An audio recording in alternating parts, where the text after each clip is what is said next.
د طالبانو دفاع وزیر مولوي محمد یعقوب مجاهد سمیع سادات ته ځانګړې تحفه د پخلاینې نوی پیغام که ستر سیاسي بدلون. ښاغلي یعقوب د ښاغلي سمیع سادات ته یو خاصه تحفه ورکړې او د یو جوړجاړي لپاره یې دغه کار ترسره کړی دی. د باور ټي وي چینل درنو لیدونکو سلام، ستړي مه شئ، وخت مو په خیر. هیله لرم چې باور ټي وي چینل مو په درنښت سبسکرایب کړی وي.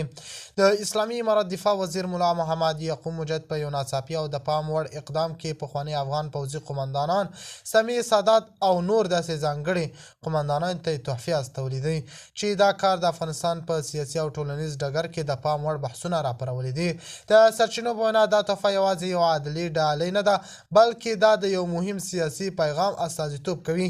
ویل کېږي چې د دې اقدام تر شا هدف د پخوانیو اختلافاتو کمول او د یو نوي تفاهم لپاره زمینه برابرول دي.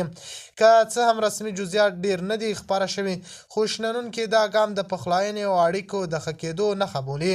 مولا یعقوب په غیر رسمي ډول پیغام کې ویلي چې ټول افغانان د دې خاورې بچیان دي او باید د هیواد د ثبات او پرمختګ لپاره خپل اختلافات یو خواته کړي.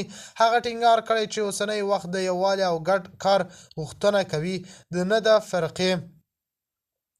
له بلې خوا سمیع سادات ته نږدې سرچینو ویلي چې هغه دا چې اقدام مثبت نظر ګوري او دا ډول ګامونه کولی شي د راتلونکي لپاره نوې دروازې پرانیسي. که څه هم تر اوسه د هغه رسمي غبرګون نه دی خپور شوی، خو تمه کېږي چې په نږدې راتلونکي کې به خپل دریځ روښانه کړي.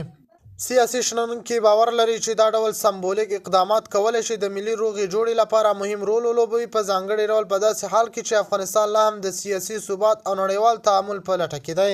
په پای کې کتونکي وایي چې که دا لړۍ دوام ومومي نو ښایي افغانستان په سیاسي وضعیت کې یو نوی فصل پرانیستل شي. د باور ټي وي چینل درنو لیدونکو تربیه خیر شری.